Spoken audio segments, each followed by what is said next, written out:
y pues para nosotros es todo un honor. Él fue presidente de la Sociedad Colombiana de Ortopedia, es ortopedista y ortopedista oncólogo, y a mucho honor de la A Santa mucho honor. Casa en Sao Paulo, y desarrolló toda su carrera pues alrededor de la oncología y de la cadera, donde es una de las personas más versadas en este país.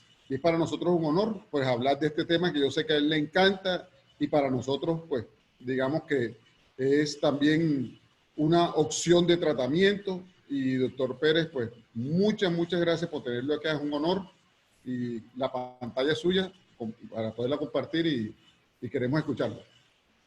Bueno, Carlos, muchísimas gracias y a todos los amigos que están ahí, muchas gracias por poderme mostrarles algunas cosas de conceptos y experiencia, poder compartirla con ustedes. Me alegra muchísimo que haya personas en entrenamiento porque por eso cambió un poco la filosofía de la conferencia, mostrándoles algunas cosas de conceptos personales con relación al desarrollo de lo que vamos a hablar el día de hoy, que fue de vástagos cortos. Entonces voy a compartir la pantalla con ustedes para dar inicio a la presentación. No tengan problema en preguntarme o interrumpirme si consideran necesario, y solamente que el moderador le levante la mano si hay alguna pregunta al respecto. ¿Listo? Comenzaré por decirle, porque cuando se habla de vástagos cortos se piensa que es algo nuevo. Pues ni son tan nuevos porque ya llevamos, los primeros ya llevan más de 20 años de los preservadores de cuello, pero esta frase yo creo que sintetiza en buena parte lo que le quiero expresar, que no todo lo nuevo es bueno, pero todo lo bueno siempre fue nuevo. O sea que podemos invertir la cosa. Y si vemos nosotros que tanto los tallos cortos como los abordajes, en teoría que dicen que están de moda, pero eso me mortifica en medicina que se diga que se está de moda porque no tiene que ver más, nada más alejado que resultados, que es medicina. Los abordajes anteriores fueron los primeros. Cuando uno revisa la historia, los primeros abordajes juiciosos para la cadera, que fue el Smith-Petersen, donde él proclamaba por la desperiodización al lado del ilíaco, era fundamental porque antes de ese abordaje, la cirugía era terriblemente mórbida, sangrante, complicada y la mayoría de las veces mortal. O sea que si hubo algo que cambió radicalmente la cirugía de la cadera fue el abordaje de Smith-Petersen. Y cuando uno se pone a mirar, encuentra que todo comenzó corto, porque el problema estaba ahí, en la articulación coxofemoral. ¿En qué momento nosotros nos fuimos para la diáfisis femoral? Es una pregunta que la gente se tendrá que responder. Y si uno se pone a mirar antes de la artroplastia de la cadera, todo eso que ustedes ven ahí era lo que se hacía. En el tratamiento de las fracturas se resecaba la cabeza femoral, se desplazaba el trocánter mayor, se impactaba la diáfisis dentro del acetábulo, y eso era muy común, por ejemplo, en la fractura del cuello femoral, impactar a través y con grandes presiones, y varias personas impactaban brutalmente el cuello dentro de la cabeza para hacerle una estabilización a la cabeza. Posteriormente vinieron otros, interposición de los abductores, y todo esto es parte de esa historia. Materiales: madera, marfil, vidrio. Curiosamente, el marfil y la madera se utilizaron a principios de 1900. El oro, prótesis carísimas. Bueno, ahorita algunos de estos sistemas son a precio de oro. Y finalmente llega lo que se puede considerar la primera prótesis total de la cadera, que es la de Smith-Petersen, que era una artroplastia con copa de vitalio. Antiguamente se había intentado inclusive con hierro, y el problema era la oxidación y el daño. Y esto fue el doctor Wiles. Recordar que hubo la artroplastia de interposición. con fascia de cerdo, con la fascia lata, con todo, para disminuir la fricción y el dolor entre la articulación. Y la fijación que se hacía con este tipo de posición y con espica de yesos. Este es un ejemplo. Una paciente de 48 años, posoperatorio 32 años. Es decir, fue colocada en Colombia. En esa época traían las copas, esta era la copa de Smith Peterson, y se le colocaba, fíjese que esto nos enseña algo. Después de 32 años, no era un atleta, lógicamente, esta paciente, pero estuvo 32 años con esta artroplastia en copa y con un cuello que era bastante positivo. Es decir, en este momento a esa cadera le hubiera puesto perfectamente un tallo de preservación de cuello femoral o inclusive, si tuviera una mejor disposición artículo femoral, se le hubiera puesto en su momento una resuperficialización. Esto nos enseña de que definitivamente todo sí comenzó corto. Estos nuevos sistemas, por ejemplo, fíjese que esto en el 38 se funcionó la primera prótesis con aflojamiento y se rompían todos estos anclajes y curiosamente 40 años después los suizos sacan este tipo de implante muy parecido, el cual falló por algunas otras circunstancias. Y encontramos que en los años 40 la prótesis de Judet, Towner, Pipino vienen a tener esa preservación del cuello femoral. Quiero llamarles a ustedes que están en formación porque hay que conocer la historia. En 1971 se hizo en el Hospital San Juan de Dios el primer reemplazo total de cadera. Estos fueron los integrantes del equipo quirúrgico de la época. Esto generó hace unos años una controversia enorme porque se decía que no había sido en San Juan de Dios y lógicamente nosotros somos profesionales, tenemos que basarnos en la evidencia. Esta fue la primera prótesis que le colocó y esta es la documentación de la época. Yo creo que aquí ante esta evidencia nadie puede decir que en el San Juan de Dios, en febrero 17 al 20, en 1971 se pusieron las primeras prótesis en Colombia. Yo, por generosidad del Altísimo, tuve la oportunidad ya de operar 2 pacientes de aquella época. Ese que ustedes ven, esa imagen que ustedes ven ahí, esa imagen corresponde a una paciente con ese implante que duró 37 años cementada y eso nos deja unas enseñanzas enormes. Fíjense que ustedes que no tenía un gran desgaste, curiosamente. Y volvemos, mencionábamos que a comienzos del siglo pasado se hablaban de marfil. Toda esta anécdota porque en 1960, antes de que el doctor Charley fuera tan exitoso, esta prótesis tuvo éxito. Y tan es así de que el doctor Zambao, que era birmano, utilizando este tipo de prótesis, un tipo de prótesis monopolar, como tipo Thompson o como tipo Thompson, colocó esta prótesis en más de 900 pacientes. Lógicamente, en este momento, un ecologista no toleraría, no pasaría de salir en las primeras páginas de todos los periódicos y esto tuvo que ser abandonado. ¿Qué nos enseñó esto?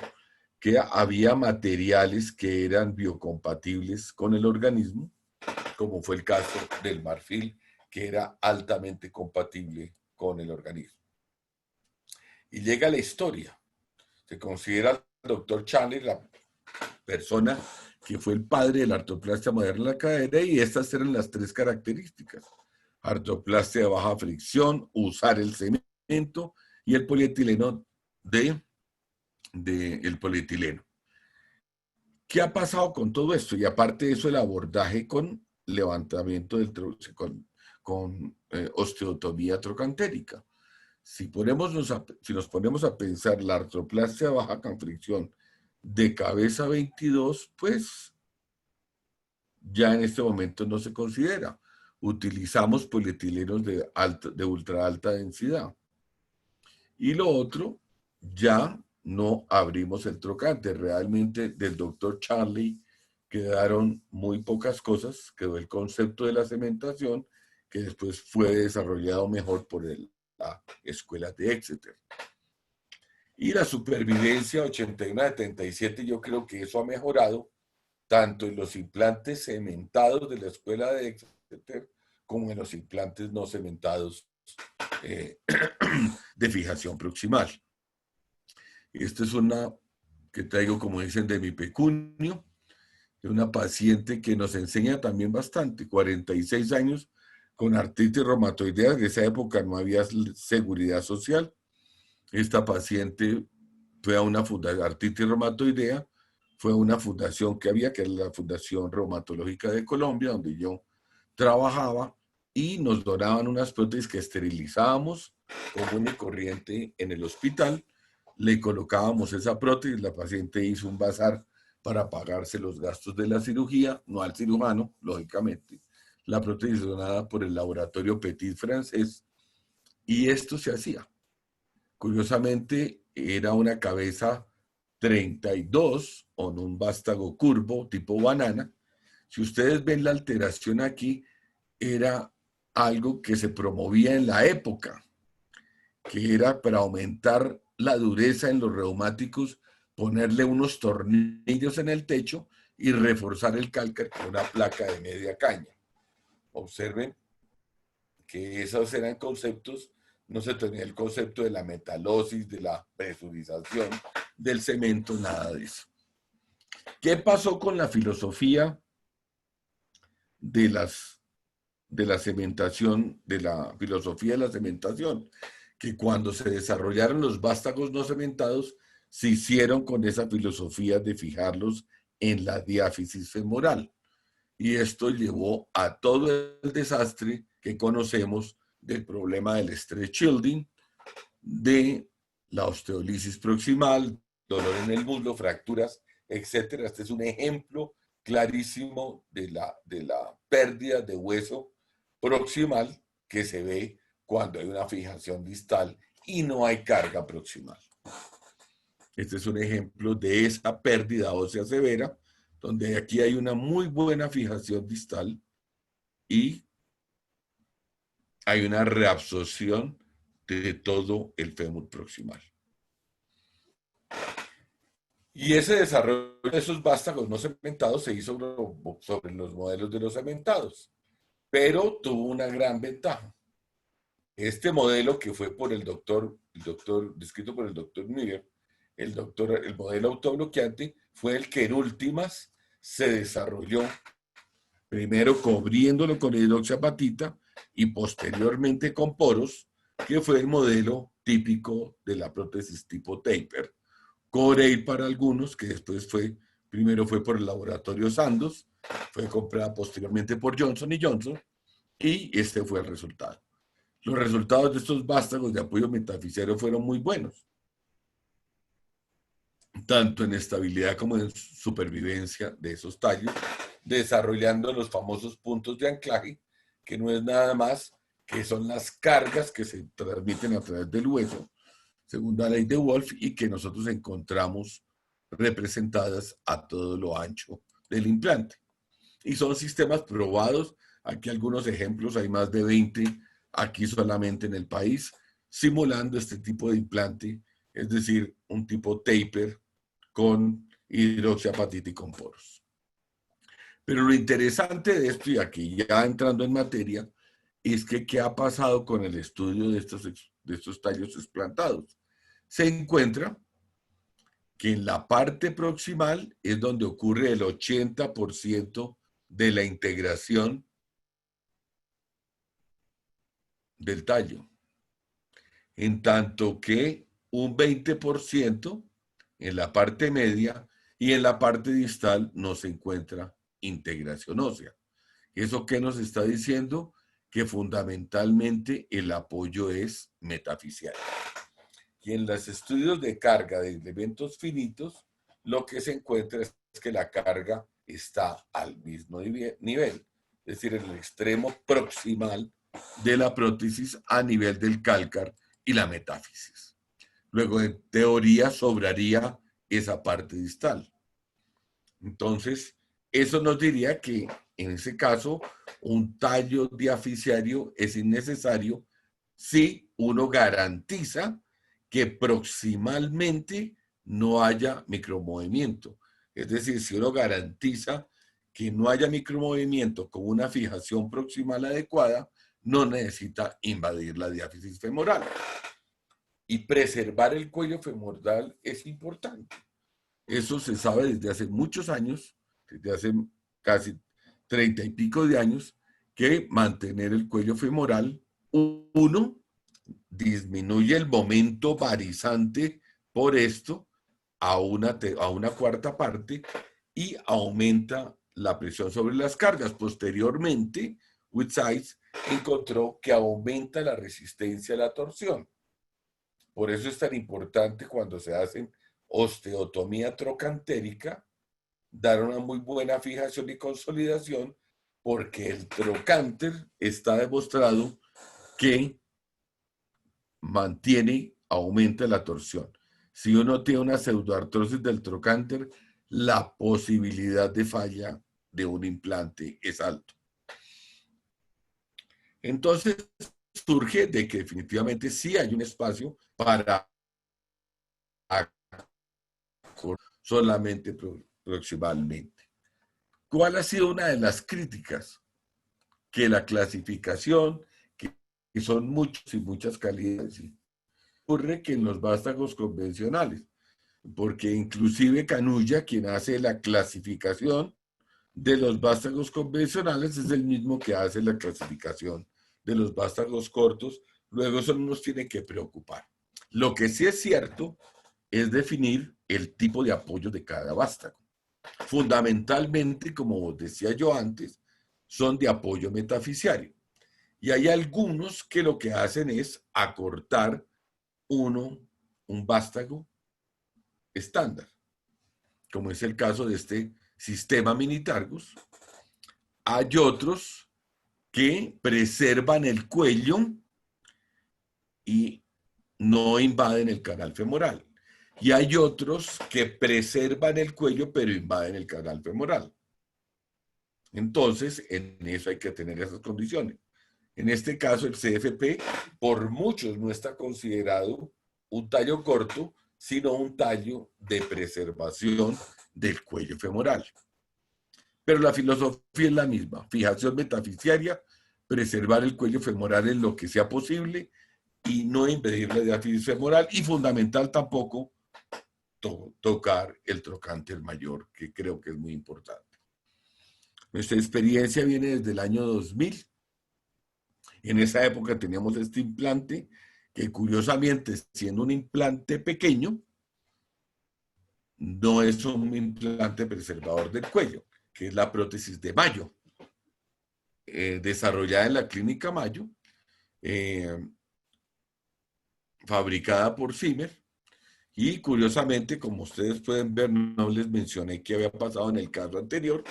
Fue una osteotomía periacetabular mía, con una falla, con un protrusio, con el agravante que hizo una necrosis del acetábulo gravísima. Conseguimos hacer una impactación de hueso colocando este implante, una copa Trilogy y un tallo Mayo. Y curiosamente, mire, en este momento esa paciente va a cumplir ya 20 años, 2 embarazos, 32 años, y el implante ha funcionado muy bien. Entonces, eso que nos trajo, dijo, comenzamos poco a poco a incrementar el uso de varios de los sistemas de implantes. Mini-HIP, varios que nosotros vamos a ver. No es, el tema es hablarlo más ampliamente, no de hablar de ningún vástago en especial. Pero más o menos esto es la experiencia que hemos tenido. El último es este mini iTaper, que la experiencia es menos, ya es menor de 1 año. En el resto ya tenemos una experiencia muy consolidada, afortunadamente. Este es el ejemplo de la primera mini HIP, que fue en el año 2011. Observen ustedes los puntos de fijación, los puntos de soldadura que se han hecho alrededor de la prótesis, a pesar que la recomendación hubiera sido un vástago más ancho y recostado sobre la cortical lateral. Este es un ejemplo de la prótesis mini targos en una paciente joven, pero con una deformidad grande del conal, donde fue preciso y perfecto, y es una de las indicaciones del uso de los implantes de los vástagos cortos cuando hay severas deformidades proximales o material de osteosíntesis en el fémur. Meta comenzamos en el 2012, que es un implante de la firma Esculap, que es un implante doble taper CFP, que como lo había mencionado, es un vástago preservador de cuello, pero con un anclaje. Vemos a la derecha un vástago con una fijación distal, ¿sí? Un vástago de apoyo metafisiario, pero que ha hecho una fijación distal y ha desarrollado la típica hipertrofia ósea del pointing. El pointing significa el efecto maceta, que la planta está sobre la masa, sobre la base y se va moviendo. Este es otro de los sistemas muy parecido al Meta de doble taper, que es el Alteon Preserve de Exatec. Este es el Optimis suizo de Matis, que es un tallo mucho más metafisiario. Y esta es el CFP, la segunda generación, que puedes ver que ya no tiene, que es un poco más corto, sigue invadiendo el canal, pero ya no tiene las aletas, pero está indicado para la preservación del cuello femoral, y a la que le mencionaba, que es la prótesis tal vez más pequeña del mercado, que es de fijación fundamentalmente metafisiaria, que es la mini eye taper. La edad. Inicialmente se había dicho que solamente para los pacientes jóvenes, pero yo creo que un implante bien puesto, en ese sentido hay dos implantes que yo uso sin ningún problema con la edad, que son el CFP y el minitargos. Por el contrario, el minitargos es excelente para el fémur ancho, para el fémur osteoporótico, para el fémur dorsé.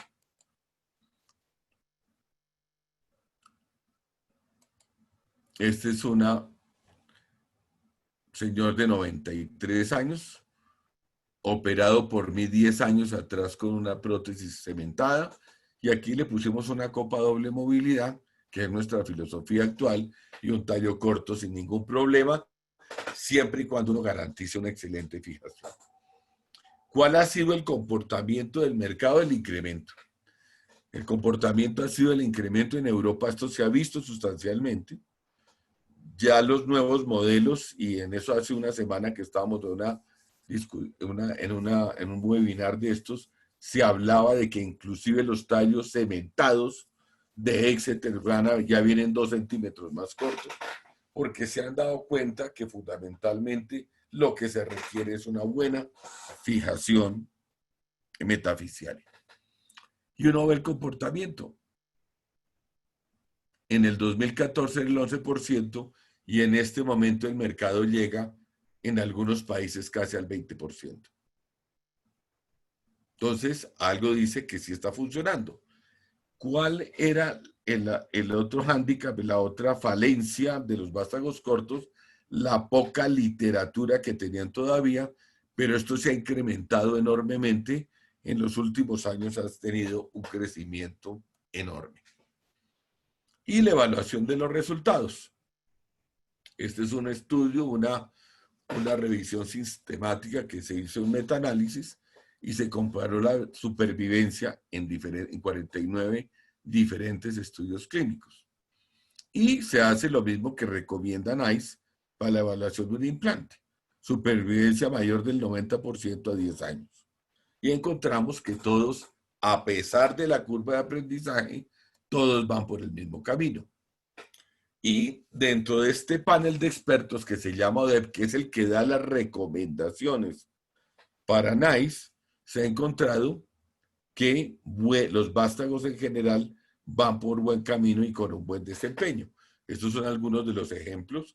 En ODEP, por ejemplo, se evalúa de 3, 5, 7 y 10 años, y ahora 13, la evolución. Y lo otro, el poder, el número, la letra y el asterisco significan la cantidad de estudios clínicos que respaldan esa supervivencia.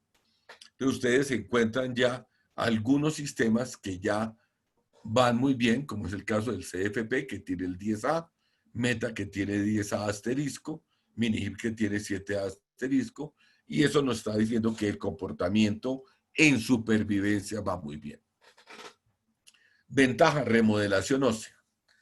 Comparados en este estudio varios sistemas estándar contra sistemas de taño corto o preservadores en cuello, y revisándolos con el DEXA en la zona Gruen, con la clasificación de Gruen en las diversas formas, se encuentra que los implantes de vástago corto con carga proximal metafisiaria producen una mejor redistribución de la carga, más fisiológica y que mantienen mejor el stock proximal. Y lo otro es que se ha encontrado que no tienen stress shielding y que lo que se mencionaban al comienzo, que era una disminución de la aparente radiográfica del trocánter, es algo que se ve en todos los implantes. Y se encuentra inclusive que no solamente hay menor stress shielding, sino que también en algunos sistemas medidos por diferentes sistemas, se encuentra que hay menor micromovimiento con un vástago de fijación colo-metafisiaria. Y la razón sería que en la medida que uno preserva cuello, aumenta la resistencia a la torsión.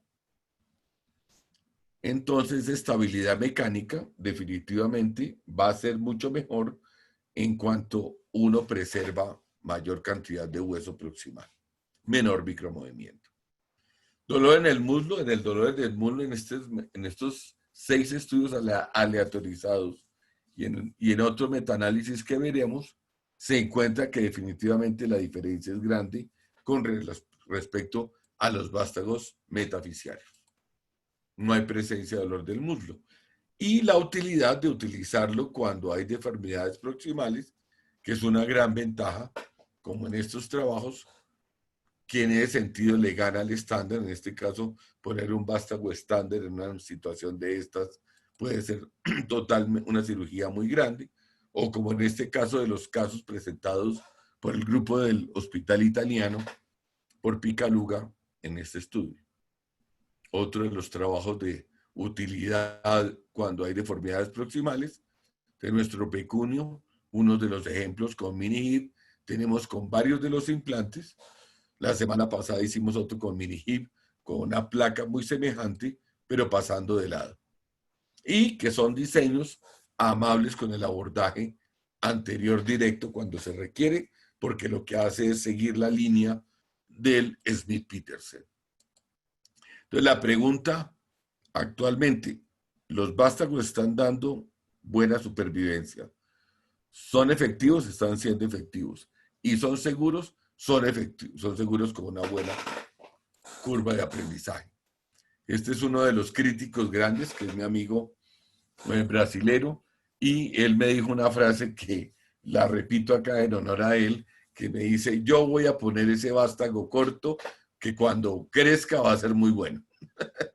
Un ejemplo de lo que ha pasado, que las grandes, poderosas máquinas como el Audi, el Lamborghini, el Porsche y el Corvette han sacado vástagos cortos. Inclusive Ferrari ya tiene su nuevo modelo de corto. Muchas gracias.